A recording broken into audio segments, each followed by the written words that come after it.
Hello everyone, welcome back to my channel চন্দ্রিমার রোজনামচা। আজ শুক্রবার, কাল আমরা শান্তিনিকেতনে এসেছি, এটা তো আপনারা সকলেই জানেন।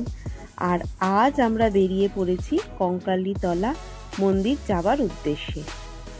আমি আগে যতবার এসেছি কোনোবার কিন্তু কঙ্কালীতলা যাওয়া হয়নি। এইবার আমার সৌভাগ্য হয়েছে কঙ্কালীতলার মাকে পুজো দেওয়ার জন্য। রাস্তাটা দেখেছেন কি সুন্দর, কি শান্ত পরিবেশ, না দেখলে বোঝাই যাবে না। আর আমরা যে বাড়িতে রয়েছি সেই বাড়িটি ক্যাম্পাসের ভেতরেই, তাই শহরের কোলাহল থেকে এ যেন এক অজানা পরিবেশ। আমাদের বাচ্চাগুলোর কাছেও একেবারেই অজানা অচেনা এক শান্ত পরিবেশ। কথা বলতে বলতে আমরা একেবারে মন্দিরের সামনে চলে এসেছি। এই যে লেখা আছে জয় মা কঙ্কালী। মন্দিরে ঢোকার আগে যা হয়, এ বলে আসুন এখানে ডালা নিন, ও বলে আসুন এখানে ডালা নিন। তাই আমরা যেহেতু বেশ কয়েকজনই আছি, তাই আমরা এক একজন এক একটা দোকান থেকেই ডালা নিলাম। সবার মন রাখার একটা উপায় মাত্র, কারো মনে যেন দুঃখ না হয়। আর এই যে এই চত্বরটা দেখছেন, এখানেই টোটোগুলো এসে সকল যাত্রীদের নামিয়ে দেন। আর এই গেট দিয়ে ঢুকে এলেই এখানে ডালার দোকান, আর ডালা নিয়ে সোজা চলে যান মায়ের মন্দিরের ঢোকার রাস্তায়।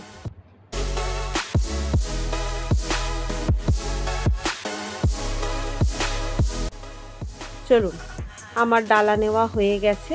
এই যে এটি আমার পুজোর ডালা। এখানে রয়েছে আলতা, সিঁদুর, একটি জবার মালা, বেশ কিছু ফল, বেশ কিছু বলতে 2 রকমের ফল দিয়েছে, আর দিয়েছে কিছু শুকনো প্রসাদ, যাতে রয়েছে খেজুর, নকুলদানা আর বাতাস, আর রয়েছে একটি ধূপকাঠির প্যাকেট। চলে এসেছি আমরা মন্দিরের ভেতর। ওই যে দেখতে পাচ্ছেন মন্দিরটি, ওখানেই রয়েছেন মা কঙ্কালী।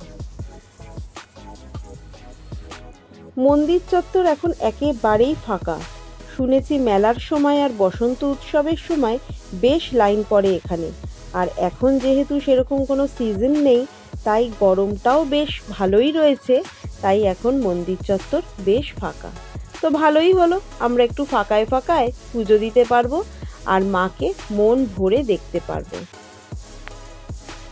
ওই যে আমি চললাম পুজো দিতে, আর মা যেহেতু পুজো দিতে যাচ্ছে, তাই মায়ের ক্যামেরাম্যান এখন মায়ের ছেলে। একটা জিনিস খুব ভালো, এখানে ফটো তোলার জন্য কোনো নিষেধাজ্ঞা নেই। কেউ বারণও করবে না যে এখানে ফটো তুলবেন না বা ওখানে ফটো তোলা নিষেধ। তাই মাকে যখন মন্দিরের ভেতর ঢুকে প্রণাম করছি, সেই ফটোটাও যখন তুলতে পারছি, বেশ মনটা শান্তিও লাগছে। কারণ বেশিরভাগ মন্দিরেই তো এটাই হয় যে মায়ের মন্দিরে ফটো তোলা নিষেধ থাকে, আর এখানে একেবারেই কোনো নিষেধাজ্ঞা নেই, কোনো বারণ নেই। আপনি যতই ইচ্ছা ফটো তুলতে পারেন, ভিডিও করতে পারেন। আর যেহেতু মন্দিরটা বেশ ফাঁকাই রয়েছে, তাই আমি বেশ শান্ত মনে ধীরে সুস্থে পুজো দেওয়ার জন্য বসলাম। ভীষণ শান্তিতে মন ভরে পুজো দিলাম। কোনো তাড়াহুড়ো নেই, কোনো হুড়োহুড়ি নেই। কি সুন্দর মায়ের সামনে বসে মনের কথা জানাতে পারলাম। আর পুরোহিত মশাইও মাথায় হাত রেখে আমাদের মা ছেলেকে আশীর্বাদ করলেন। খুব ভালোভাবে পুজো দিলাম। পুজো দেওয়া যখন শেষ হয়েই গেল, তাহলে চলুন এবার একটু বাইরে গিয়ে কিছুটা ছবি তুলে নিই। আর এখানে আমি এখন আমার মা মনের যা কথা সেগুলো মায়ের সামনে ব্যক্ত করলাম। ওই যে আমার বান্ধবীরা কিন্তু ফটো তোলা অলরেডি শুরু করে দিয়েছে। আর আজকে সব কটা ছেলেই হয়েছে আমাদের ক্যামেরাম্যান। দেখেছেন দেবার্ঘ কি স্টাইলে ফটো তুলছে। আর সত্যিই কিন্তু দেবার্ঘ ছেলেটি বেশ সুন্দর ছবি তুলতে পারে। এই যে আমরা এখন মন্দির চত্বরটা একটু ঘুরে দেখছি। আর এটা রয়েছে পুকুর, কিন্তু এটিকে বলা হয় কুণ্ড, যেটি পুরো পানা পুকুরেই ভর্তি। আর কঙ্কালীতলাতে শোনা গেছে যে মায়ের কোমর পড়েছে, কারণ প্রত্যেকটা পিঠেই তো মায়ের কোনো না কোনো অঙ্গ পড়ে থাকে। তাই কঙ্কালীতলায় যেটা পড়েছে, মায়ের কোমর অংশটি পড়েছে, তাই এই পিঠের নাম হলো কঙ্কালীতলা।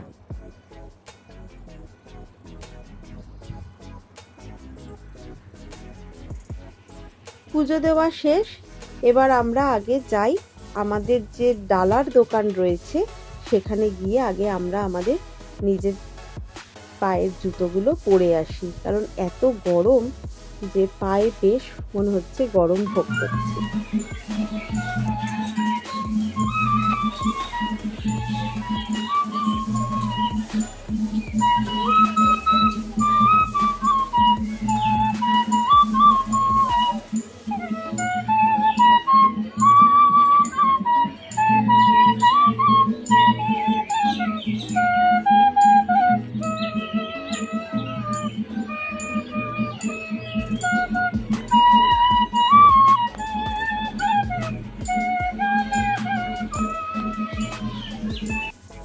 বেশ কিছুক্ষণ ধরেই ভেসে আসছিল এই বাঁশির আওয়াজ, তাই খুঁজে খুঁজে দেখলাম যে হ্যাঁ, একজন গাছের তলায় বসে কি সুন্দর বাঁশি বাজাচ্ছেন, আর রয়েছে মিউজিকটা রয়েছে রবীন্দ্রসঙ্গীত। তাই কাছে গিয়ে আপনাদেরও একটু শোনালাম। আমি তো আগেই বলেছিলাম এখানে কোনো সময় সুযোগ পেলে আমি আপনাদের বাউল গান বা বাঁশির শব্দ শোনাবো। যেহেতু এটা রবীন্দ্রনাথের এরিয়া, তো সেহেতু এখানে রবীন্দ্রসঙ্গীতের চলটাই বেশি। বেরিয়ে পড়েছি আমরা কঙ্কালীতলা মন্দির থেকে। এখান থেকে একটু কিছু টিফিন করে আমরা সোজা চলে এসেছি মিউজিয়ামে, রবীন্দ্রনাথের মিউজিয়াম। বাইরে এসে দেখি টিকিট কাউন্টার রয়েছে, যেখানে 100 টাকা করে মাথাপিছু টিকিট আর 10 টাকা করে মাথাপিছু টিকিট, সেগুলো হচ্ছে স্টুডেন্টদের জন্য। কেবলমাত্র স্টুডেন্টরাই এখানে এন্ট্রি নিতে পারবে 10 টাকার টিকিট কেটে, আর স্টুডেন্ট ছাড়া যারা রয়েছেন তাদের জন্য ধার্য করা হয়েছে 100 টাকা। তাই 5টা ছেলেকে নিয়ে আমি একাই যাচ্ছি মিউজিয়ামের ভেতরে, আর বাকি যারা রয়েছে তারা বাইরে বসে রইল। আমি আর আমার 5টি ছেলেকে নিয়ে যাচ্ছি মিউজিয়ামের ভেতরে। এখানে জুতো খুলে রেখে ওই সামনে গেট রয়েছে, ওখান থেকে আমরা মিউজিয়ামে যাব। আর যেহেতু মিউজিয়ামের ভেতরে ছবি তুলতে দেয় না, তাই ঘুরে আসি, আবার দেখা হবে। হয়ে গেছে আমাদের মিউজিয়াম ঘোরা। মিউজিয়ামটি ভীষণ সুন্দর আর অসাধারণ অসাধারণ জিনিস, আর সব থেকে অসাধারণ জিনিস হচ্ছে এই বাচ্চাগুলোর প্রশ্নের উত্তর দিতে দিতে আমি প্রায় ক্লান্ত। যাই হোক, ওদের খুব ভালোভাবে আমি মিউজিয়ামটা ঘুরিয়ে আনতে পেরেছি, আর ওদের প্রশ্নের মোটামুটি জবাব আমি দিতে পেরেছি। তো চলুন এবার আমরা বাড়ির দিকে যাই। তাহলে ভিডিওটাও আজকে এখানেই শেষ করছি। আপনারা সবাই ভালো থাকবেন, আনন্দে থাকবেন, আর আমার এই ভিডিওগুলো কেমন লাগছে একটু কমেন্ট বক্সে জানাবেন, তাহলে আমিও বুঝতে পারবো যে আপনাদের জায়গাটা কেমন লাগলো আর আমি আপনাদের কতটা ভালো লাগাতে পারলাম। তো চলুন তাহলে, ভালো লাগলে একটা লাইকও দিয়ে দেবেন, আর দেখা হবে আপনাদের সাথে আবার পরবর্তী আরেকটি ভিডিওতে। চলুন তাহলে আজকে এই অবধি রইল। বাচ্চাগুলোকে নিয়ে ঘুরে এলাম ভেতর থেকে, দারুণ জায়গা, দারুণ লাগলো। চলো এবার বাড়ির পথে যাওয়া যাক। প্রচণ্ড গরম, বেশ রোদ বাইরেটা।